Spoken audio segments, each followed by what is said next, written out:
morning, everyone. Good morning. Good morning. Welcome back to the PorscheCooled Podcast. Steve is here already because, I was running late this morning due to a stick up my nose happening very close by to where I live. Steve, how are you? So it was a good morning. Good morning. Well, I'm all over the shop again. But sorry again in advance. But I'm good, thanks. Yeah, so as you know, hello listeners, hello everyone. Thank you for joining again. I just want to say, Steve, before I get into this, we've had like a crazy amount of increase in downloads. It's going up very, very quickly. So I just want to say thank you to everyone that's been sharing, telling their friends about the podcast. It's been great because I can see it in the downloads. It's getting big. We were even, Steve. This is very interesting. This is based on our conversation last week. We got up to we got number 50 in the US. Is that good? Well, it's for the US it is, considering we got 200 last time. So number 50 in the US in automotive. Oh, okay, yeah. And another fun fact is this morning I looked at it, and the PorscheCooled Podcast is number 1 in Bahrain. Now, we've never ever been on the charts in Bahrain. We've been in Qatar, number 2 in Qatar, I think it was, or number 1 in Qatar, but never in Bahrain. So something's happened in Bahrain where someone's found the podcast and is listening to it. Hopefully no one knows it's me and wants to, Isn't it your neighbour with the Turbo S? Maybe. Then I can go for a drive in it. That'd be cool. I thought you joined the Porsche Club too there. I am a member of the Porsche Club, but they had no events because of COVID. They cancelled them all. I think they're starting them up again now, but I'm still a member. Yeah, I'm still a member. I still paid I think I paid the second year fee the other day. Did I? Maybe. I think so. I paid for the Porsche Club in New South Wales. That came up again, so I paid that again. Been a member for 4 years now. I'm very, very excited. Not as long as you, mate. You've been, 20 years, is it? And done nothing? And pretty much attended zero? But you would be 20 years, right? How long? Yeah, I've probably had my 964. I can't remember when I got it, but yeah, I guess it's probably something like that. I'm sorry. How old was I when I got my Porsche? It was 1990, wasn't it? 1991? No, 2000. No. 2000, right? 2001, 2002. I can't remember. Oh, mate, I'm getting old. Because the S3 came out in 2000, so you would have got the 964 in 2001, 2002-ish, I think. That's from my memory. A little bit later than that. Yeah, really? Okay. 2003. You probably know better. Quite a long time. Yeah. So this morning, got in the car, had a 10 o'clock appointment to do the what they call the exit test when you arrive in Bahrain, Steve, as you know, that I have to get a test. We get a test at the airport, and then exactly 10 days later, we have to get another stick up our nose. In fact, she put it up twice today, so just for good measure. It hurt today. It wasn't enjoyable. It did actually hurt, and it was a long wait. Basically, it took us like an hour and a half. It took us an hour and a half to get there and back, and literally it's 5 minutes away from our place here.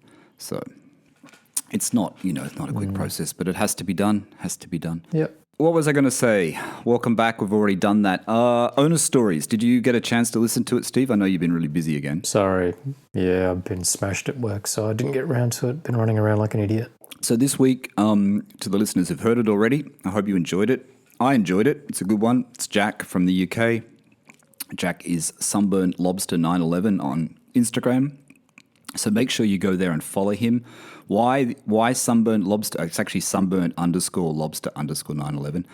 Why Sunburnt Lobster? Well, I think Jack's got a picture of it on his Instagram. I'm pretty sure. Jack, if you haven't, put one up. That one that you showed me, that Jack sent me from Piston Heads when he put the post on Piston Heads.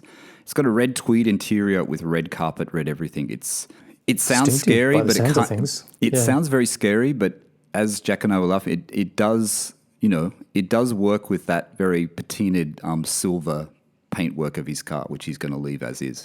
Mm-hmm.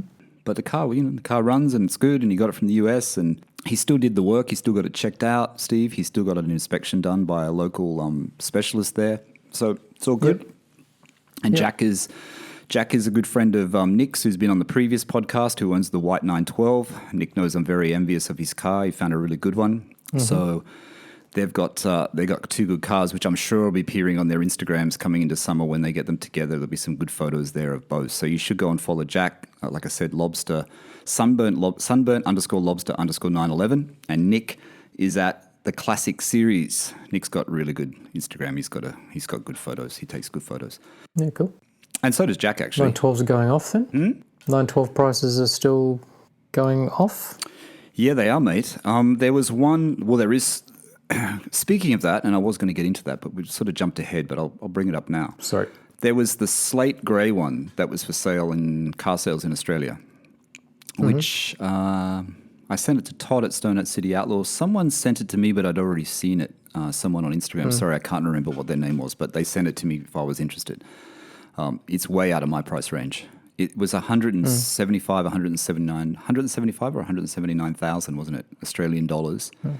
It's literally been listed, I think, for 2 weeks or 2.5 weeks max, Steve. And it sold. It sold. And he had it under 911 category, so maybe that helped, but it did actually sell. Yep.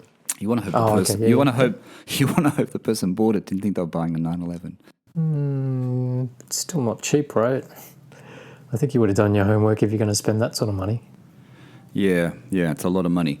Well, considering there's a 911T on there, that orange one, which is only 155,000, I think even though I'm a 912 fan, I would prefer the 911T in orange. And then there's one on Bring a Trailer, which in the first day went to 70,000, I think, US dollars, and it hasn't finished yet. I don't know what it's sitting at the moment. I haven't checked it, but it's a fully optioned, very, concours type condition 912. So no doubt it's going to break the records.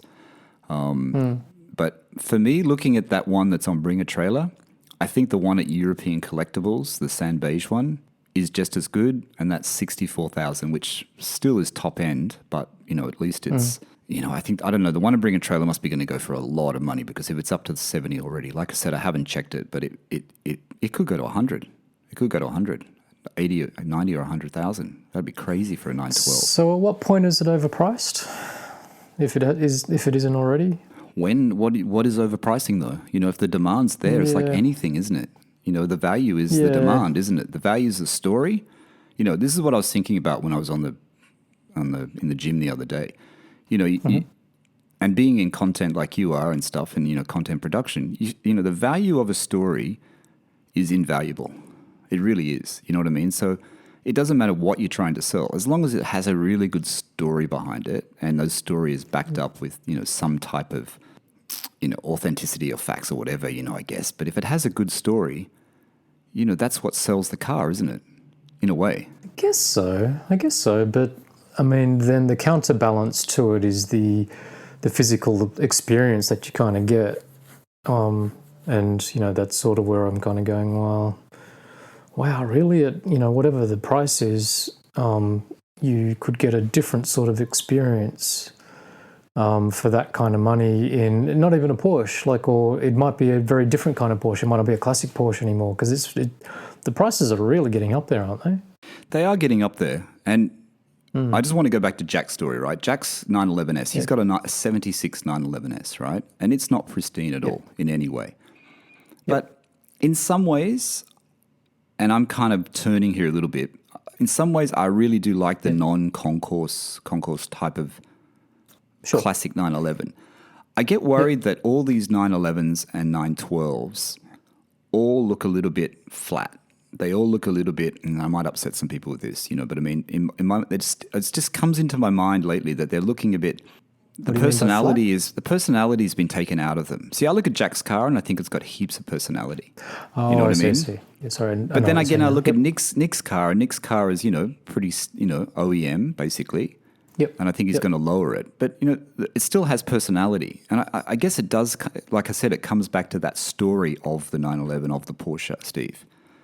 You know what I mean? It's like when you see sort of saying, like, if you restore the hell out of something, and it's like, if I guess nothing is 100% perfect, but even if you kind of got it to 95% sort of perfect, are you saying that you'd be possibly too scared to kind of drive it and scar it and mark it and all that type of thing? Or yes, and I think you have to be careful, and I guess this is a fine line, even when you're doing mods to a 997. When we talk about these previous podcasts, there's a really fine line where that you take that personality out of the car. You restore it to the point where it doesn't represent what you had before. It's just sort of gone. You know what I mean? Yeah, it looks beautiful. The paintwork's beautiful. Everything's perfect on the interior, But, try and drive it. You're going to worry about it. The value might go up because you've got that.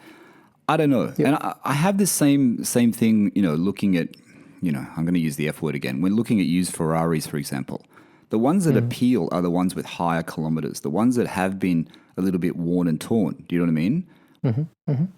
They're slightly cheaper, which is fine. But I think with Porsche, you have to be really careful. And I think it's the story of a 911, right? You think, look at Magnus Walker's 277 car. You know what I mean? It's a bit of a mixed match, right? It's all mixed, whatever he's done to it. It's not... Sure. It's not, period correct and a lot of things. He's changed a lot of things. But it has such a great story, right? Even if you don't like the guy, it's got a great story, right? He says it's his favorite car. He said out of all the cars, it's still his favorite car, and that was the one he would keep if he got rid of everything. Yep. And that's what it is. And it's like you see a 997, and I'm not boasting about my car, but, you see some 97s and I look at them and they just look like they got nothing. They do nothing for me. Now, maybe it's because it's my 997, Steve, but I look at it and it just, I don't know. It has, I don't know. Cars have personality. I guess they do. You know what I'm trying to say, right? It's a bit, I guess so, yeah. But I think the story is personal to you, though. Like it's because it's sort of like the experience and the memories that you sort of build in terms of the great drives, or, I drove my wife to wherever on our wedding day, kind of thing, in the GT3 and all of that sort of stuff, and all those sorts of things. That's probably part of the meaning. I think I know what you sort of mean by the aesthetic, but I'd sort of ponder whether or not sometimes, because in marketing terms like this, storytelling and authenticity and stuff kind of, I don't know, sometimes gets a bit too far blown, and that's sort of what I'm counterbalancing your point with, in terms of, yeah, stories are kind of cool if people are receptive to it and they sort of want to listen to it, but it is a personal thing. And I guess at the end of the day, if you're going to spend, say, 120 grand Aussie on a car minimum, I think first and foremost, I'd want to make sure that just hopping in the thing and driving it is fun to 120 grand's worth. Because if it's sort of, doesn't matter how beautiful and all of that sort of stuff that it is, but for argument's sake, like I've spent 120 grand on the car and it drove like a, I'm exaggerating, but like a $20 grand hatchback, then I'd kind of go, I'm not quite sure if like that extra 100 grand is worth it. Do you know what I mean? But you are more performance orientated, right? You like performance. Yeah. You like sound and performance. So these classic cars, I kind of understand how, they don't really, work sometimes. I don't mean performance especially in the terms 912, especially the 912. Yeah. I don't mean performance in terms of like grip and speed. I kind of mean like, like I'm assuming in a 912, like a big part of it is that you're trying to keep your momentum going. So you're probably like, you're still having fun. It's like me driving around in my uncle's 2002. That's just as slow as shit, but it was fun as hell.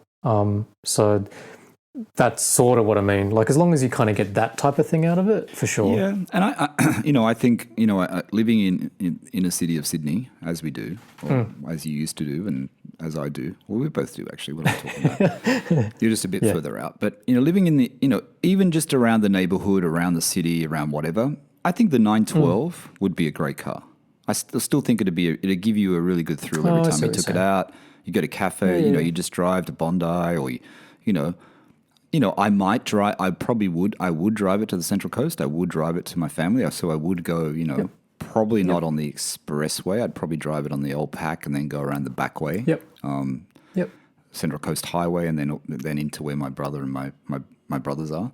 So I'd probably do that just to give it a good run. I probably wouldn't do it every weekend, but I'd probably do it regularly. I'd probably take the 997 over the 912. I couldn't live just with a classic car. I don't think for me, it doesn't work. I can't just live with a classic car. I have to have two cars, the modern 911 and the 912, which is why I think it's a really good point.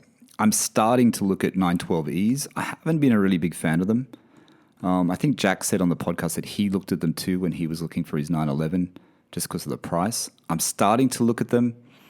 I don't know a lot about E's. Mark and Cars, like I've mentioned on a previous podcast, did tell me that they're more reliable because that Volkswagen engine is more reliable, the 356 engine. Like I said, I don't know the ins and outs of it. I'm not going to mention where I saw it, but I found one today which I sent you, and I really, really like it. And I don't know why I like it, and this gets back to the character of it. You know, and Tasha likes it, where she didn't like the last 912 that I showed her, 912E. It's actually 912E that I showed her. But this one she likes, and I like it. I like it's a bit different. It's not, you know, it's not restored. It's not, you know, but I like that it's got a bit of a history about it. I like where it's been displayed. I like that it's, you know, that the repairs were done by Porsche Classic somewhere in the US. You know, I like those features about it. And I love the color. I've always loved that color. And I love that color because I know someone that I was watching, someone that's quite well known in the Porsche industry, in the Porsche community in the US, has that color in a 911 Touring, GT3 Touring. And I think it's a great color. So cool. I know you're not a fan of the 912E, but and the other thing about that one, I don't know enough about it. Yep. Sorry, it's not that I'm not a fan. It's just that I don't know enough about it, and the pricier it gets, the more I kind of go, wow, like it just sort of feels like a shitload of money. And once you start shopping at that kind of money, is there something potentially more valuable than that? Yeah, no, I agree. I know what you mean. Yeah. But that one is appealing, Steve, because of the price, because it is cheap. You know what I mean? That is the cost that I wanted. Something that gets landed into Australia at about 60 to 65,000 Australian dollars landed. That's doesn't get luxury car tax because it's under the threshold. It only gets GST. You've only got to pay the freight. Gets into Australia at 66. You pay another 4 to get it compliance, probably not even $4,000. So at 70 grand, you've got a 912E. A 912E will sell more than 70 grand. So if you bring that car in the condition that it's in, because this one is in very good condition, except for the, because I found it on another site. It's got like a scratch on the bonnet, like a imperfection in the paint. I still think you could sell that car for 90,000 in Australia, even if you didn't use it. That's what I think. But I could be wrong. I'm wrong about a lot of things. Yeah. But, you know, my problem at the moment is... Well, don't know crystal ball. Yeah. And my problem at the moment is we now have this property we're trying to get rid of, and if that doesn't happen, then I can't do anything. So, don't think about it, mate. Yeah, nightmare. I'll trade you. Let me just quickly, Steve, just mention a few things about the Apple ratings that people have given us. Yep. Because one came from Mark. Mark is in the UK, and Mark and I recorded an Owner's Stories last weekend. I think it was last weekend. Yeah, a week ago, which is upcoming in the next coming weeks. Like I said, I'm still recording these in advance as much as I can. So Mark gave us a good rating there on Apple. So thank you, Mark. And then we had another one from Classic Car Addiction in Great Britain. Excellent regular content. And then we had another one which was just titled Weekly Highlight. Steve and Michael deliver relaxed banter about one of my favorite subjects week in and week out. And that was from Mark and Cars. We know who Mark is. Check out Mark's YouTube channel. And then Patreon PorscheCooled Exclusive members, Steve. So we have PorscheCooled Exclusive, and now a couple of weeks ago I did Porsche Exclusive Plus. One member has upgraded to Exclusive Plus, which I think is quite easy to do if you want to do that. So you go from 5 to 10 a month. And we had another member on PorscheCooled Exclusive Plus. I can't talk, sorry. PorscheCooled Exclusive Plus, that's Brian. So thank you, Brian. Go, Brian. Thank you for joining. Much appreciated. Support really helps, so that's great. Hey, just on that, you know how you shared that rally car drive that I sat in with Jeff David that we were talking about in the last podcast? Yeah. Did you see Autohouse posted a sort of pretty good video of another kind of rally car drive that they did? It's Jeff David's got a second rally car, which is newer than the one that I sort of experienced. Yeah, I saw it. I saw it, yeah. So that video is actually really good. So if you actually want to go and anyone wants to go check out like a kind of cool 911 rally car vid, go look at that one. Yeah. Just go on the Autohouse Instagram channel, and it's quite nicely done. I mean, the one that we posted last week, and there was a caveat that it was in good quality. It was an old one. I did put in the Patreon post, which you probably don't see, Steve, I don't think. It was only to Patreon members, and I said that it's best if you view it smaller, because when it's on big, if you viewed it with, but Steve was a bit concerned because the quality degraded a bit again, but it was because YouTube, because of the size of the YouTube player. If you played it in Patreon at the size Patreon player was, the quality was okay, Steve. It wasn't so bad. Oh, is it? Yeah. Even though it was even though it was the embedded helmet link, was a pixel. yeah. Even though it was the embedded link, it was the embedded link from YouTube. But Patreon has that embedded link player, the YouTube player, and you play it in the Patreon page, and it actually works. The YouTube one wasn't so good, but the file was very small anyway. So, but I still think it was good. Yeah. People liked it, and the guys on Patreon, the members of Patreon, gave it a like. So, and I think there was a couple of comments there. So it was, cool. It was good to see. I mean, it looks like you've experienced things that I haven't experienced. I mean, I'd love to go in a rally car or a car on the track, with someone that knows how to drive. I'd love to go again. It's great fun. Yeah, absolutely. The other thing, which, here I'm saying, I'm not going to buy any more books and I'm not going to buy anything that's large because, I'm going back to Australia mid-year. And Lego, what as we talked, a bookshelf. Yeah, and then Lego, and we have to buy a new bookshelf. We're actually found the bookshelf we're going to buy in Sydney to put our you know how many books we have in Sydney. Now we've got to get another bookshelf to put all these books we have. I mean, we have like 30 books or something, I think, from here in London. 30 more books. Mm-hmm. It's crazy. It's a disease. So I'm not trying to buy something, and then Lego has to bring out that damn, Porsche Lego thing. Do you like it? Yeah. Do you like it? Yeah, it's cool. It's very cool. I do, and it's quite different from the previous ones because, obviously it's an older car, but just by the way that you can sort of tell that it's put together. I can't remember how many pieces it is, but it's a lot because when you look at it from a distance, it's kind of like, it's such a simplified shape. But then when you look at it closely, like they've kind of taken lots of little bricks and they've kind of put it together like a little kid would, as opposed to the one that I've kind of got, which a lot of the parts that you actually piece together are almost like pre-molded. So it looks mad. It looks really good. Steve's sitting in his study with the Perspex case with the orange GT3 RS Lego in the background. It always looks really cool. I should have got one. I'm stupid. I should have bought it when they were cheap. But I like it, Steve. I don't know. It's a Targa. It's a 930 Lego, and it's a turbo and Targa, right? So you can build it. I think you can build it either way. Oh, you build it either way? Because I read something that they said, so. Collectors will be buying one of each and having one set up in their room as a turbo and one set up as a Targa.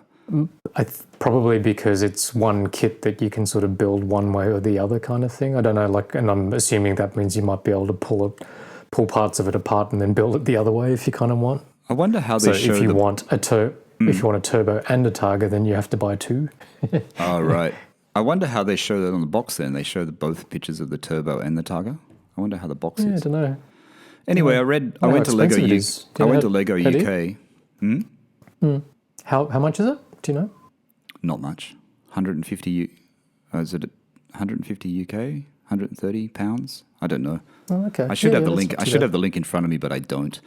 But it comes out on the 15th, I think, middle of February. I think it comes out to VIP Lego members. Unfortunately, I'm not a VIP Lego member, so it's not available to me. I don't know how you become a VIP Lego member. I'm sure it's. I used to work on the Lego account. Really? I wonder how that works. Yeah. I don't know whether going that's back to work for them just to get that thing. Yeah, exactly, and get me that orange GT3 RS for like no money. Yeah. I don't know whether it's like a badge of honor to be a Lego VIP member. I'm not sure yet. I was trying to think about that the other day, whether that's something you want to tell people. I'll leave that one to you to ponder, mate. I have too much time on my hands, so I'm a Lego VIP member. But you're right. I'm a grown 50-year-old man, and I'm a VIP Lego member. I wonder what that says about me. You're right, though. It's different construction because it's in that different range, right? I think it's in the range that they used to do the architectural buildings. It's in that sort of range. I think that's you what mentioned that when you read that sort of press that stuff that was going on in that forum. It's not in the Technic or whatever it's called range. It's in a different range. So maybe that's why. But it looks super cool. And honestly, with all these Lego things, you always think they're going to be there forever. But if you want one, you know what you have to do. You just have to buy it. Because honestly, if you don't buy it, it'll get sold out and then you'll be buying it off Amazon or eBay for 3 times the price and kicking yourself because, you didn't buy it when it was just a normal priced item. Man, True, Steve? I'm getting it. You're just like a massive enabler, man. You're just trying to spend everybody's money. It's funny, a lot of the things we actually talk about on the podcast, people send me messages and say they bought it, which is really cool. Which I had a message from... No, I had a message from Todd from Stone City Outlaw, who was on the PorscheCooled podcast. And he went to I Say Ding Dong and got some stickers. Yeah. He sent me a link and said he got those stickers from I Say Ding Dong, and I think he's put them on his 356 Outlaw, which Did you get your stickers? Yeah. I've got heaps. I went back and did another order. Because when I saw Nick's Solar Productions one, which was the Steve McQueen production company, it was on this side window, and I thought, man, that's such a cool sticker. I got to have that, so I bought that one as well. So you're going to go stick them all over your car when you're back? Yeah. I tell you what, getting onto that, Barry, who's been on a previous owner stories, Barry, who's got that beautiful GTS 991 GTS in UK. Yeah. Barry's a really nice guy. Hi, Barry. He's got his side window and he sent me a picture and it's full of stickers on his car.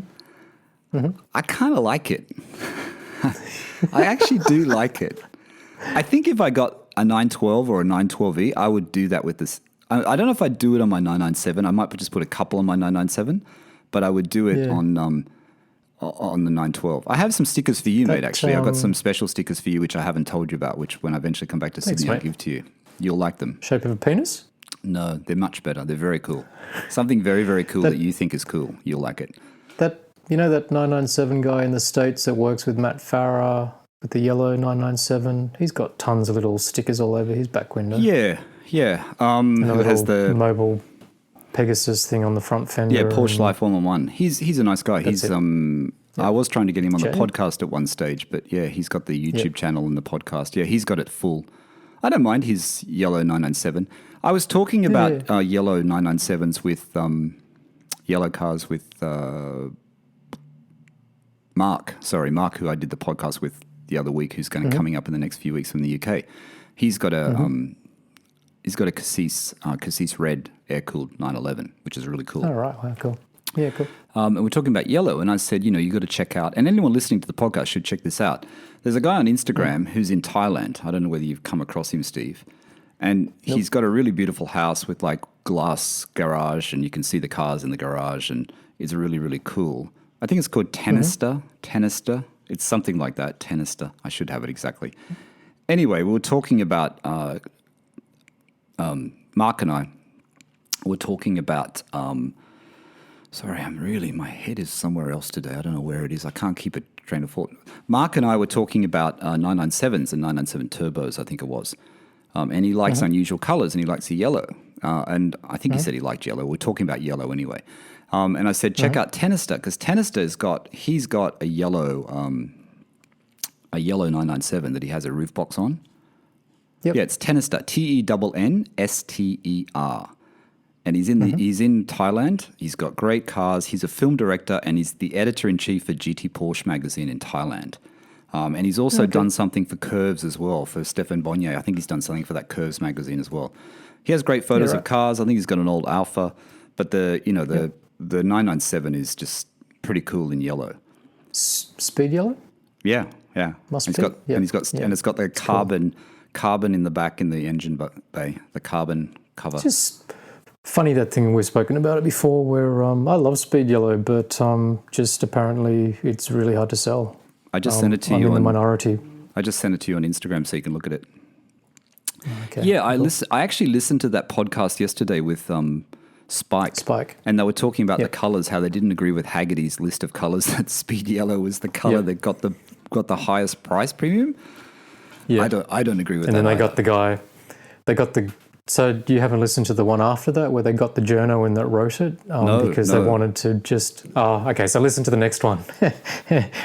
The guy That's after this when I go to the gym. Yeah, the guy that wrote that article, they just sort of basically had a little chat to him because Spike wanted to sort of talk about the findings in that article and, the guy kind of explains and concedes sort of certain things. Because in that one, I'm definitely with Spike and Zuckerman. It's like, what? Blue cars don't sell and yellow cars are the most popular, and like, how on earth? I mean, I wouldn't know from experience, but you can sort of see in Australia at least that a yellow car is much, much harder to sell. It sits there for a long time. But I was trying to understand, was it that it doesn't sell or it gets a premium? Now, does it get a premium because it's rarer? Is that what the Haggerty thing was trying to say, that a rarer color like a yellow? But, yellow is a bit of a... I can't quite remember. It's a polarizing color, though, isn't it? Distinction was. Yeah. Yeah. It is a polarizing color, really. In the same way that, like, a lot of people don't like red. Like, heaps of people like, oh, you're probably one of them. You're not really into, like, red cars. I don't like red as a color because it makes me feel... If I'm in a room, angry? There used to be this restaurant in Sydney, Japanese restaurant, and it was all red. And honestly, I never felt like I could... I just wanted to get out of there. I can't be in rooms in red. I find it really like one of those colors that just throws me off. Yeah, right. It's weird, huh? Yeah, I remember that. Inner Secrets on the PorscheCooled Podcast. Yeah, there's all that sort of psychology of color, but yeah. What's happening with that? Well, tell me about that link, because I haven't looked at it, Steve. Sorry. The GT3 launch one. What's that all about? The charity event I didn't look at it properly, but there was speculation. I think I kind of came across it on Renlist or something like that. But was there something to do with that on Bring a Trailer? Oh, really? That there was a car being auctioned and it's under a black kind of cover, and they're saying that it was a GT car, so they were sort of speculating that because they were sort of doing this charity event, blah, blah, blah. Oh, okay. Does that mean the GT3 is kind of coming out like pretty soon? Yeah, you're probably right. Let me read it. And I'm just jumping ahead here, so it might be a little bit out of context. It says, Bring a Trailer is hosting a charitable bid, with the winner receiving a build slot for a soon-to-be-announced Porsche GT model. The description text goes into every even more detail. This vehicle is a product of years of testing and work by Porsche Weissach engineers. And bring the car from the track to the streets. It goes on to say that the new GT variant will be announced in late January 2021, which means the only way the GT3 won't be revealed then is if Bring a Trailer's mystery Porsche GT is not the GT3 but some other model instead. Okay, so we're at the end of January. Is the Bring a Trailer thing still up? Because we're at the end of January. I don't know. We're in 2nd of February today when we're recording, 3rd of February when we're recording this on Wednesday. So what happened? I wonder what happened. I don't know, but the last line, I just went to the article too. Just to be clear, you'll only be winning an allocation slot, not the car itself. Oh, so you're actually bidding. Okay, so this goes into the car guys video then, doesn't it? So you're bidding for Has Porsche put this auction up? Probably. It would have been, surely would have been sponsored by, like, they would have had to have something to do with it, because... Well, no, maybe not, because you can secure a spot, but can you actually sell your allocation on? Well, yeah. See, let's just get into this. Look, I have no problem with it being for charity. I think anything that's done for charity is a good thing. But I do have a problem that you have to buy a spot to buy a GT3. I'm sorry, and I know the Car Guys video, Steve, which I sent you, which Nick in the UK sent me.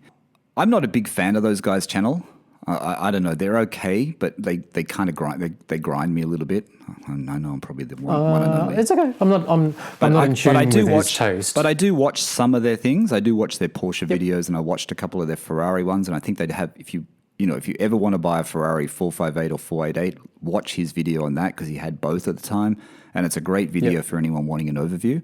So I think some of the things are good. When he goes on these rants, I think they go on for a little bit too long. And he went on basically for a rant because he wanted a GT allocation, and then he went to the dealer, and the dealer was basically like some new salesman and didn't treat him very well. And, understandably, his point it was an issue. That he had a change. The guy that he usually worked with kind of had left. Nobody had sort of passed things on. His records were sort of wiped, and they basically just sort of didn't service him. Like, he wasn't necessarily expecting like an allocation, but his point was, well, shouldn't you be sort of looking after me as a customer and sort of offering me sort of test drives and all of that sort of stuff, because I've kind of got a proven track record. And like, all those points make sense. But yeah. Yeah, no, I would have been pissed off as well. What he was saying was all, he was a bit, I would have been annoyed too. It was just ridiculous. But, I hate to say it. He's clearly wealthy and he's clearly sort of like a good customer. Like, it doesn't take a brain surgeon to realise that the guy buys cars. So, you would clearly look after him. Yeah. Yeah. He used to have a Porsche magazine. He had some magazine which he sold. He doesn't mention it that often, but I read it somewhere. Oh, did he? Yeah, I read it somewhere. Okay. I'm sure it was him. I don't know. Right. It's a bit awful though, tomorrow, my investments come through and I have $1 million to spend and I want to go and buy a new GT3 and get allocation for it. They'll just laugh at me. Now, I've been laughed at before. Yeah. I go into Rolex, in the UK and they laugh at me. So, I'm used to people just laughing at you. Even though you got money in your pocket, they don't care. The one thing they don't do in the Middle East, they don't laugh at you. They just say, not possible. And then they laugh at you. Yep. So at least they talk before. It's pretty terrible in Asia if you kind of go and do that. Then they will laugh at you and you kind of get all those sorts of weird-ass looks. But when it comes to watches I'm talking about. I don't know how long it's going to last. I thought it would change. I mean, I really did think it was changed. I mean, obviously, these waitlists, Steve, these allocations are not going to be on a Carrera or Carrera S, 992, or even a GTS. I don't think you're going to have this issue. But obviously, when you get into GT3s, GT2 RSs, and like he said in the video, I have to buy a Cayman or a Boxster or buy something they can't sell off their yard first before they'll think about me for a GT. Now, that's bullshit. If you've been a good customer of Porsche and he owns a Touring now, he's owned, other Porsches as well, it's just not right. You know what I mean? Porsche, and he's saying that Porsche doesn't, to really control this. It's the dealers. Well, then the dealers shouldn't be dealers if that's the way they're dealing. You know what I mean? Yeah, but then how did Porsche sort of police it kind of thing? I mean, it was interesting because his sort of two solutions was there should be a way to kind of buy either direct from Porsche, like the dealer sort of becomes like a delivery mechanism, but you're sort of effectively kind of dealing with sort of head office or the brand directly, or set up sort of like GT kind of only sort of dealerships, which I didn't quite understand exactly how that would sort of navigate the problem, but it is a problem, like obviously. Yeah, it is. But it's a problem if you really want the car. If you love the brand and you want one, it's a problem, Yeah, and I don't know, because it's sort of funny, like conundrum. I guess it's sort of like a marketing conundrum too, because it's become so popular. So if you meet the demand, like if there's like 10 times the amount of people that kind of want the car, and then all of a sudden you make 10 times the amount, then the car becomes kind of less valuable and therefore less desired and sought after, which sort of then devalues it sort of later on because it no longer becomes as exclusive. So where's the kind of tipping point between those sorts of two ends of the spectrum? Yeah. I mean, look at the GT2 RS, right? The 991 GT2 RS. I think retail in Australia, I think it was 600. I think it was about 600,000, When they came out, they were selling 200,000 above that. People were trying to sell them. There's still someone, car sales in Australia now, they're selling, some are selling close to 600,000 again. Which, is still a good return. If you bought one, you're getting basically what you pay for it back. But you're not getting those high margins, So I think with those, I think when they come up, those cars, and they're at the same price, I think that's fair. When people are trying to get 200,000 or 300,000 more, Steve, I mean, look what happened to the 911R. You know what I mean? If you didn't sell that quickly, you sat on it, you've gone back down to 550,000 Australian dollars instead of 1 million that they were getting in 2017. Yeah, I suppose the thing though is that like when you kind of buy the car, I don't know, it's hard to say because I'm not really in that sort of sphere, but like, do you really care? Like if you're kind of buying it as a car to drive and all of that sort of stuff, it no different to you and I. Like we obviously kind of probably spend way too much time thinking about what our car's worth. And you do sort of think of it as a bit of a badge of honor because you kind of go, well, look how clever I am. I bought a car that's sort of still worth like tons of money kind of thing. But if you're just going to drive it, what difference does it make? Yeah, true. Hey, I forgot to say something before when I was talking about the stickers when I mentioned Barry. Barry in the UK, his Instagram is at Bazza, BAZZA8688. Now, Barry didn't ask me to do this. I wanted to do it. But Barry is, he's got a couple of stickers that he's selling, that he's had made. Okay. I think he's been doing it for a while. He sells them on... Facebook Marketplace. I'm trying to read my screen at the moment, and Steve can see I'm struggling because my microphone's in my face. He sells them on Porsche Facebook Marketplace, and he also sells them on eBay. I think if you want these stickers, you should check them out. They're quite good. One is Zero and the Fouche wheel given. That's one. And then the other one is straight out of Stuttgart, which is kind of cool too. So he's done that. And I think he's done a 9.11 one as well. But he's got a few stickers there, and they're only... I think he only sells to the UK. Yeah, he does. I'm pretty sure Barry said that he only sells them to the UK. They're 50mm size stickers, and they're £4. Yeah, £4 including of postage, P&P, UK mainland only. But if you're in the UK and you want a sticker for your 911 window, just send Barry. I reckon send him a DM through his Instagram, and that was probably the best way to contact him, and he'll probably give you the link to the marketplace. It's a bit hard for me to put these links in the podcast. I might put the links. Actually, I'll put the links in the YouTube version of this video of this podcast, Steve, so then people can see it. But otherwise, just contact Barry. I'm sure he'll help you out. So I did forget about that. You're still getting tons of people on the YouTube thing? I'd sort of go there a little bit, but it's hard to tell. Yeah. Just people still getting to the podcast via YouTube instead. Yeah, the followers go up a reasonable amount. The followers are pretty constant. Yeah, everything's pretty... I mean, it'd be better once I can do videos, which I'm intending to do when I go back to Sydney. As I said to you, I'm going to start... I think we're going to book a ticket in... I mean, we're finished here in Bahrain shortly. So I intend to get a ticket maybe May. For cool. May to go back. Yeah. So we're going to book it, and we know it's going to be cancelled by the airline. It'll be cancelled, no doubt, because we're not booking business class. I'm not paying that much money. In fact, to get back to Sydney, we have to do business class, because you can only do business class to Sydney, and you can do economy return if you buy a return ticket. They won't even let you buy economy tickets, I don't think, now, because of the fact that the limitations coming into Australia, the quota, the cap, or whatever you call it. Yep. So that's that. Did you have a look? This is going back to Jack's podcast. Owner Stories podcast this week. Check that out. Friends Green Porsche in the UK. It's good. Huh? Yeah. Did you see it? I've seen them before.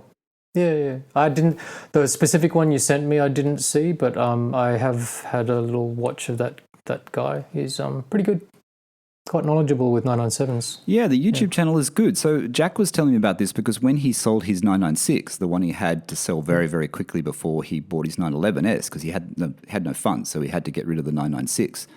And he sold it to them. Obviously, you get a little bit less if you sell it to a dealer. And I'd never heard of them. I'd actually never heard of them. And then I went to their website, and then yesterday I went to their YouTube channel. I thought, I have seen this before. I've watched a couple of the videos. They're good. Yeah. And they specialize in just 996s and 997s, right, Steve? Yeah. Yes, they do. The dude seems to, like, most of his videos are pretty much, here's a couple of cars that are kind of coming in, I've got to prep them, and then, like, by the time he's prepped it, he's sold it. So they seem to turn around, like, really quickly. And the good thing about it is that he just kind of goes through, I think because he sees so many of them, you get a bit of a sense of what really are the things to kind of look out for, like what does go wrong. Like, he obviously fixes it before he kind of on-sells it. But you haven't listened to the owners. You haven't listened to the owner stories, No, but Jack's 996 hadn't had the IMS done, right? It had the other things done, but it hadn't had the IMS done. But he was getting Jack was getting the oil treated. He would send away the oil and get the analysis back, to make sure there was no issues. So, obviously when you go to sell a 996, and we spoke about this, when you go to sell a 996, you're going to get people who are not going to want to touch your 996 if it hasn't had the IMS. You know what I mean? Like, if it's just had the clutch and not the IMS, they'll be wondering, why didn't you do the IMS? Now, we know these IMS solutions aren't fail-safe. They're not. Yeah. You're supposed to change them after X amount of kilometers and years. But apparently, Friends Green Porsche, Jack was telling me that when you list a car there, they just do the IMS. They'll just do it. Yeah. And list it. But what I thought was really good on that site, that I thought was a really good, because I'm big on these price lists at the moment, Steve. I keep looking at sites. In UK, they seem to always have them. In Australia, they don't tend to list them as much. But I think anyone who's looking to get into a 99, this is why I send it to you, Steve. Anyone that's looking to get into a 996 or 997, if you go to Friends Green Porsche's website, they have a price list of everything that you can get done. And I'm not talking just basic major service, minor service. They have so many things listed, and they have the price for the 996 and they have the price for the 997. I think that's an invaluable resource for people who want to buy a 911. We know a lot of people are getting into 996s thinking about 997 if the price is right, you can go there, you can see the prices. It might not be in your area, but it gives you a baseline, and you can see the prices that they have, and you can work out, can I afford the car? Can I afford the upkeep of the car, Steve? That's what I thought was good about that prices. Yeah, it's good, isn't it? It's really long list. Like there's everything on there. Very interesting. Sorry, I didn't, because I've been so busy, I've obviously not had a look at it. But, like everything from installation of genuine 997 GT3 short shifter kit. Yes. £349 for a 996, same for a 997. I would love someone in Sydney, like I don't know why Autohouse Hamilton doesn't even do this. They could do a range. You have this list. It's such a great thing to go to because we like seeing this information, right? Us guys, we're a bit nerdy sometimes. I like to see the prices. I like to see the information, Yeah, and like I said, it's not just major, minor, service, I wonder why you wouldn't do it. And I suppose you wouldn't do it because maybe not every single time is exactly the same. So rather, it's not. Maybe this isn't supposed to be a fixed price too, is it? Or is it? Well, is it UK just a they guide? usually that's the price. Yeah, that's the set prices they've made. I mean, and they can change and they can update their web page and change the prices. It's not a big deal, But I thought it's just sort of like, okay, like let me just pick one out. Like regassing your air conditioning system, it's £49, but for example, that's to kind of regas it. But as we're kind of doing it, like if something kind of goes amiss, then there's obviously going to be another bit, blah, blah, blah, blah, blah. So there's still always going to be conversation in that, like, we found a leak in it, so we have to kind of replace this kind of bit of pipe or whatever. But, hands up in the air for them for doing a list like that, having it so comprehensive. I think it's good. And then the YouTube channel that supports their website, it's well put together. I think that's how it should be. You know what I mean? That the information is there. It's readily available if you want it, They're definitely sort of smashing the 996 and 997 market. He's pretty thorough and but the other dealer seems in the to kind of know his stuff. Yeah, there's a few dealers though. Sorry, Steve. There's a few dealers in the UK that specialise in 997s though, isn't there? There's Paragon. It's Paragon, right? Paragon have a lot of 997s. Yeah. I remember watching a video years ago where they said they were just stocking up on them because they knew, and they only wanted 0.2s. They didn't want 0.1s, so they were being a bit snobbish about it. And then there's 911 Virgin as well is a really good one, which is always advertised in the mags. That's a really good one in the UK too. They have a lot of 997s. Do they specialise? Because I thought they were sort of across the board. Same with like RPM. Yeah, they're more across the board. Because you're in the UK, you probably know better than me. I think they're more across the board. But I like their website. I think they're quite a good dealer. I know someone that bought a car from there actually. I won't mention it just in case he doesn't want them to know. The listeners to know. RPM Technic though, they do more 996s, don't they? See, I don't know. Like I follow them on Instagram. I kind of watch their YouTube stuff a bit. I think they've actually also got a podcast. So I quite like some of the stuff they do. No, because they do the CSR kit. The CSR kit, right? So they do 996s and 997s. Isn't that company? The ducktail kit, that kit of the car. Yeah, that's yes, them. it is. I'm pretty sure it is them. Yep. All right. What else, mate? You want to talk about the number plate? Not important. The number plate. Yeah, if you like.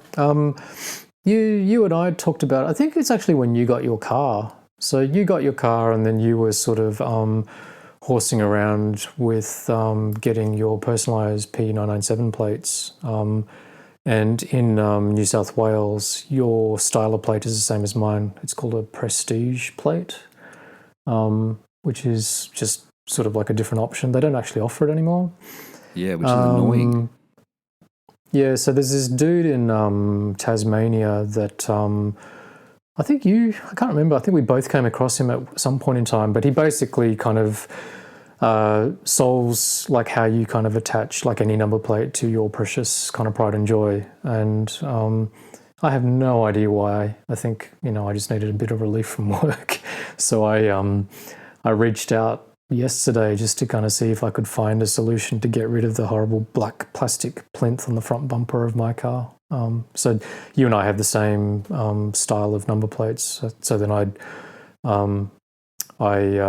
texted you to sort of see like if I can get Philip to figure out a solution for me to basically attach the number plates straight to the holes in the bumper and get rid of the plinth, whether or not you'd be interested, given that you've got exactly the same setup. And I said to you, I'm probably not interested in the front one, but now the more I think about it, maybe I am interested. But I kind of want to see how the solution is. I don't want to drill any more holes into the front of the bumper. No, definitely not. Right? Yeah. And I know, and I want to set the scene here for the listeners, because they might be going, well, why don't you just get a stick-on number plate?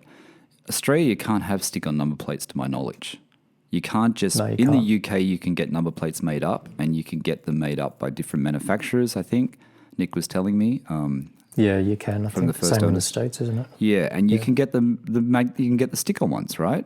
You know, when you look at people on YouTube, like that TGTV, he's saying he'll get the stick-on one because he hates front number plates, even though he never puts them on. Now, the plinth on the 997 obviously is a black, thick plinth. I guess it's the same on 996s. It doesn't bother me that much. And I'll tell you why it doesn't bother me as much, Steve. And I know it's not streamlined, and mine is worse than Steve's, because Autohouse Hamilton put my plate on, and I don't know, they bolted it on, and there's like bigger, you can see at the back there's quite large the front one? Yeah, the front one, there's kind of like bolts or something, I think. It's kind of a little bit chunky in bits in the front when you look down. You don't really notice it, but when you look down, you can see how they've fixed it to the plinth. No, mine's worse than yours. Is it? This is going to get really boring for people listening. But with mine, I put sort of two like little rubber grommet sort of spacer type things, because like the plinth is curved with the shape of the front bumper. I'm now using my hands to talk to Michael.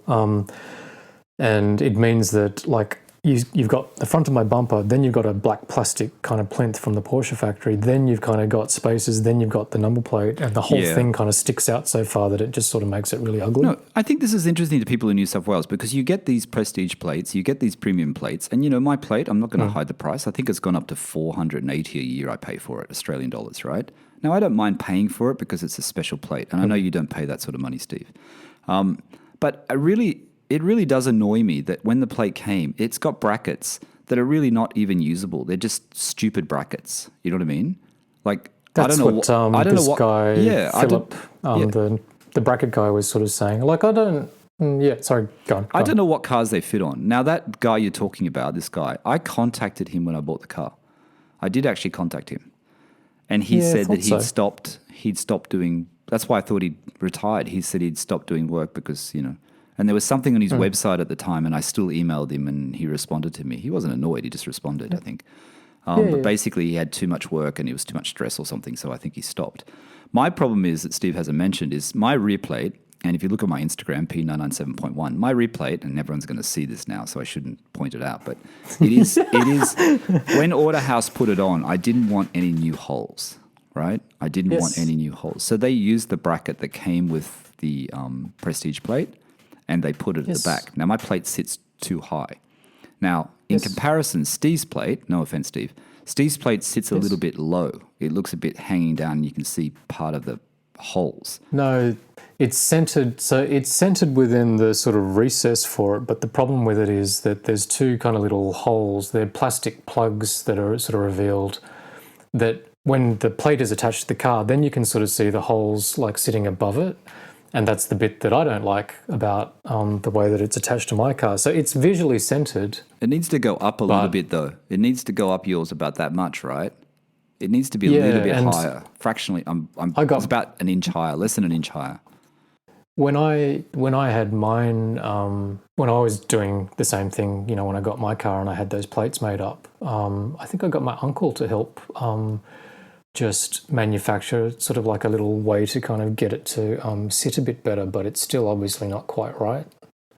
The thing about mine is that, look, you do have to be, either way, you sort of have to be kind of fairly particular about it. With mine, you don't notice that you can see those two little plug holes if you're just standing behind the car. You see it when you're crouching down, or if you're in the car behind following it. With your headlights on and that sort of thing, that's when you can sort of see them, which is a bit unsightly. So, like, between both of our sort of mounting kind of solutions, I don't think either of them are ideal. I don't know if this guy Philip can solve it for me, though. Yeah, I mean, these are things that, you know, in some countries are easy to solve, and other countries are difficult. In Australia, it's not so easy to solve. You would think it would be, but it's not. And I guess Australia has so many different size plates as well. Like they've got so many varieties of sizes, don't they? There seems to be more and more every day that they're bringing out. So it's a bit confusing. They should really standardize it more. I don't know. I mean, some of those custom plates. I went on my plates the other day looking for a 912 plate, which I found. And some of those designs are just terrible. They need to get a new graphic designer. They're heinous, huh? Oh, they're so. Oh, it's because the RTA outsourced it. It became sort of like a secondary business. If like when it became my plates. So they've kind of commercialized it, and whoever's running it, their taste is up their ass. Pardon my French. Yeah. So I've been listening to Spike's Car Radio. I always like to mention Spike's Car Radio. One day, Spike and Zuckerman will mention us on their podcast, hopefully. Steve's laughs. He's like, what in the fuck? Sorry. But they were talking about, was it icon cars of the Porsche? Like, why Porsche? Like recently Steve sent me this and I didn't even know. Carrera GT is 20 years old, correct? 20 years old. And then they did the 918 Spider. I think both cars, when they first came out, after a while they had mixed reaction, right? They kind of didn't. The 918 Spider didn't sell for a while, and then it sold, and then the Carrera GT, according to Jay Leno, was up there, and then it went down to half price, and now it's up to over $1 million. So it's weird. But why hasn't Porsche brought out another one of these cars? And did you hear that Zuckerman and Spike episode where they're saying that the most obvious ones to do is a 917? Did you listen to that episode? No, you've lost me. I'm up to date with Spike, so I'm trying to work out which one you're talking about. The next supercar? Yeah, they said that they need one. They were talking about how the Porsche need one and why hasn't Porsche done one? Because the Spider, the hybrid Spider. How long has it been since the Spider? 2012. How long has it been since the Spider? 2013, 7 years ago, which is about the cycle. The cycle is about 8 years for a Porsche, right, in general? So that means there should be something on the horizon. Do you think they'll do one, or will it be a full electric type? Maybe it's going to be a full electric type car.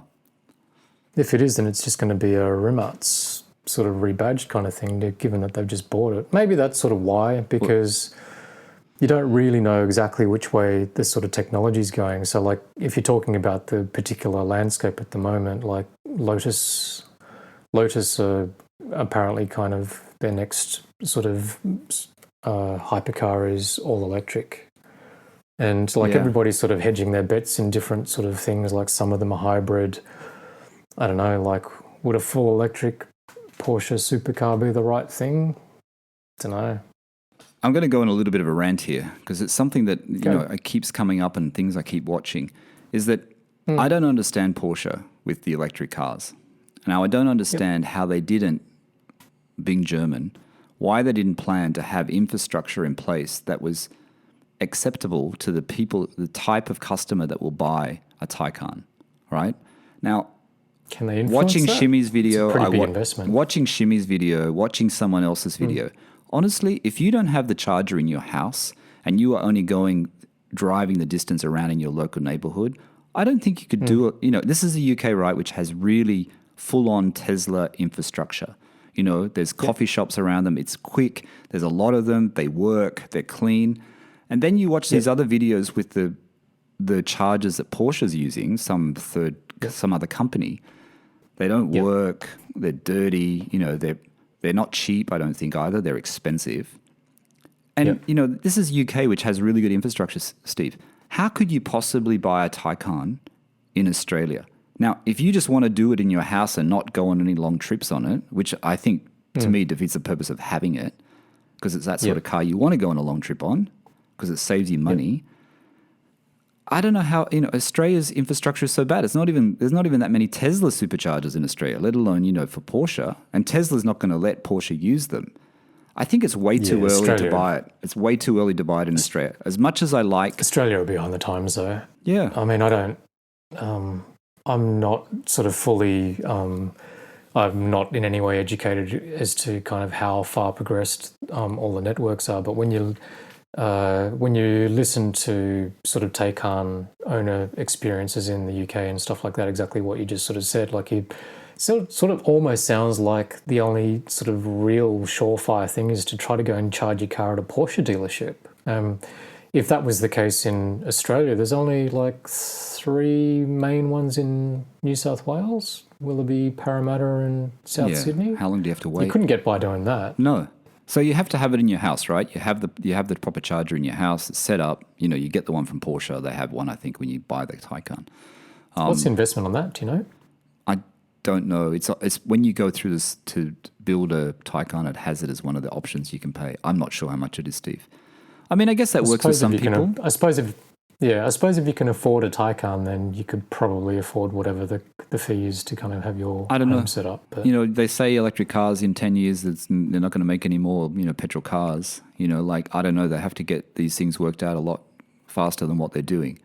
And Australia's well behind the times when it comes to that sort of thing compared to the rest of the world. I mean, this is where Tesla exceeds itself, you know, they really do with the supercharger network. But the other thing is, I wanted to say about the Taycan is, I really like Mark, who I spoke to at the owner stories, who's coming up. He mentioned it. I didn't even realize that standard Taycan, the one they've just released, how they've released the base. And the rear-wheel drive one. Yeah, it's 80,000 in the US, I think. I don't know how much it is in Australia. But it's almost cassis red, that color. The launch color is that color. Frozenberry? No, it's not Frozenberry. Is that Frozenberry? No. Isn't Not it? for the standard one. It looks like... I looked at it. I didn't read much about it, and I just looked at it and went, oh, what? They've chosen Frozenberry as the launch color, isn't it? No, it looks very similar to cassis red, which is like Mark's car, but it's a little bit lighter, I think. I mean, for me, the best color that Porsche does at the moment, that frozen blue metallic color, I would even have that in like a 911. I reckon that, I don't know if it's available in 911. I think I just thought it was Frozenberry, man. Like, because remember we were laughing about on this podcast when they released the first one, and then in the press release they mentioned Frozenberry, and I think there was a bit of a nod to the fact that it was going to appeal to the Chinese market. And it's like, man, who's going to buy a pinky purple car? I thought it was darker. Maybe it is. In the pictures that I saw, it kind of looked more cassis red. Anyway. Right. Steve, I think today, because things are going on, I think we're going to leave it. We're going to come back to that other topic. Are you going to be here next week? Yeah, sure. I don't know. I hope so. Are we going somewhere? Okay. I possibly could be, actually. Okay. Yeah. Like, do you want to talk about it out loud? Well, I want to talk about it in the last minute. Okay, everyone. There's some news coming up, and well, no, you mentioned it. I've never mentioned it. I haven't mentioned it. It's hopefully it's not forever. Steve says it's not forever, right, Steve? No. I'm talking about the kid. You mentioned that. Yeah, that's what I'm talking about. I'm talking about not forever. Yeah, I know. Steve's. What? That I'm not having a baby forever. Steve's decided that he needs to go on maternity leave. At some point, I was just so everyone understands, like, because of the time difference and all of that sort of stuff, we kind of, like, it's the morning for Michael, it's the evening for me, blah, blah, blah. My wife's kind of getting to the point where she's getting super uncomfortable, and work's ramped up for me, blah, blah, blah. So it's probably just going to get a little bit harder to find the time on a, what is it, Wednesday night to kind of do this. So look, it's more also because baby's due in 5 or 6 weeks. But if everything happens the way that everyone else around me thinks it's going to happen, it's probably earlier. So I just sort of said to Michael, hey, you just have to be prepared for the fact that I could just disappear because I'm having a kid. Yep, that's how it is. Well, hopefully we can do another one next week, and we can do the topic that we were going to talk about this week, which we didn't even get to. I told you it was a long list of stuff to talk about. So then we don't have to plan next week. See, next week's easier now because now we have the topic for next week. Yeah, okay. What are you going to call this one? I've got some... Michael and Steve just talk a whole bunch of... This one called Steve Goes on Maternity Leave. Yeah, anyway, right, okay. I just want to reassure the listeners, don't worry, the podcast is not stopping. Friday's episode, I don't want to give it away yet, but I have actually come up with a solution, a temporary solution, Steve. Maybe a temporary solution. Cool. I'll turn the mic off and then tell me. No, I've got an idea of just doing a temporary solution. Otherwise, PorscheCooled owner story is obviously still continuing. I've got, and I want to apologize before we go. We are actually going now, but I want to just apologize to all the people, all the people that contact me. Like, I'm finding it really, really hard to keep up with my Instagram DMs. And it's probably because it's my fault because I have 3 Instagram accounts and I get messages on all of them. So it's a bit hard. So I apologize to the people who I haven't responded to. If you haven't heard back from me and you've asked me about being on Owner Stories, just send me another DM through michael.barth on Instagram. Just send it to that and just remind me. At the moment... Can Instagram merge them for you? Or at no, least because merge it's 3 different the accounts. 2 Porsche ones? Yeah, it's 3 different accounts. I don't know. I should just put an email. But the thing is, Steve, at the moment, I have about 13 people to record. So like it's not going to happen straight away. I've got about 12 or 13 people now to record. So it is going to be a little bit slow. And when I do record you, it won't come up that week. It'll come up, a few weeks later. I always tell people when I'm doing the recording what number they are and when they're going to be published. But we need more owner stories. If anyone has a Carrera GT, if anyone has a 918 Spider. No, don't laugh, because when I said about does anyone have a Cayman, because we haven't had a Cayman on, I've got 3 people with Caymans who have approached me. So, yeah, cool. Oh, I've got a really good one actually, which you're going to enjoy, and I hope he's listening. A listener from Norway who I want to get on, and I've told him I want to get me on. It's just going to, it takes me a couple of weeks to get around to it. He's got a 996 yellow GT3 Mark II. Cool. So that's going to be a good one. So I hope you're listening. Well, if that's going to work, I want to get somebody else on who's got a 997 GT3. I'd just like to hear somebody else's. Well, kind of I have got someone. We have got someone coming on with a 997 GT3 who has had one before, who has used it on the track, and you know who the person is. He's in Melbourne. I don't want to give everything away because I like it to be a surprise when people. Oh yeah, okay. So he's coming on. The person who will be listening to this, I'm not mentioning a name for his. I just like to keep things a bit of a mystery, so people like it's a bit of a surprise. I always like surprises. All right, so that's about it. Jump out of cake? Yeah. Anything else, mate? My nose hurts. Seriously, my nose actually hurts after that test this morning. I feel like they just went too deep. Honestly, they went too deep. It's very, very. How does your bum feel? Did you see? I'm going to say something. Have have you seen it? No, hang on. I've got a great thing for the listeners. Natasha, my wife, showed me this, and it was on Daily Mail UK. Now, I know Daily Mail, it's in inverted commas, basically. It's like a Daily Mail, I understand. The thing about China, where they're doing, for COVID, they're doing anal swabbing in China. And there's this video, and apparently it's so painful. There's this video of all these Chinese coming out of this testing center, twaddling like penguins. And it's a video, young kids, adults. I'm not kidding. And apparently they're saying... Seriously, they are saying, listeners are going, sorry for yelling. I'm probably breaking my levels here. The listeners are actually, the article is saying that this is because they've just had, in China, it now has to be an anal swab, not a nasal swab. That's got to be and some you sort of come out walking like a penguin. Joke, right? You come out walking like a penguin. I don't know. It's a pretty good practical joke if it is. Because there's a mix of people and it looks like it's in China. Like, maybe it is, but... Daily Mail. Who said the communists don't have a sense of humour? Daily Mail. Just search anal swab COVID and I'm sure it'll come up. Maybe don't do that. All right, everyone. I think you've just discovered the title for this podcast. All right. That was just a bit of trivia, a bit of something funny before we end. Because we're talking about something sad that Steve's going to go on maternity leave and leave us for a few weeks. So, a few weeks, right, Steve? At some point, I have no idea. All right. Thanks, Steve. Thanks, mate. Take care. Have a good week. It's good to see you again. Yeah, just don't go the anal swab, mate. You've got to watch that. Honestly, you've got to watch it. It's the most, you've got to laugh. Tasha showed it to me and go, what is going on? And then she showed me the image. She showed me the video, and then she told me what it was, and I was like, okay. I don't want to I want to go to somebody else's computer and type in those search terms. Yeah, not NSFW. NSFW. All right. Yeah. Thank you, everyone. Thank you for listening to the PorscheCooled Podcast. My levels are going crazy. I'm going to have to bring this down. What's going on? That was Steve, all the way from Sydney, Australia. Thanks, Steve. Thanks, mate. I'm Michael. That's it. Thanks for listening, and bye for now.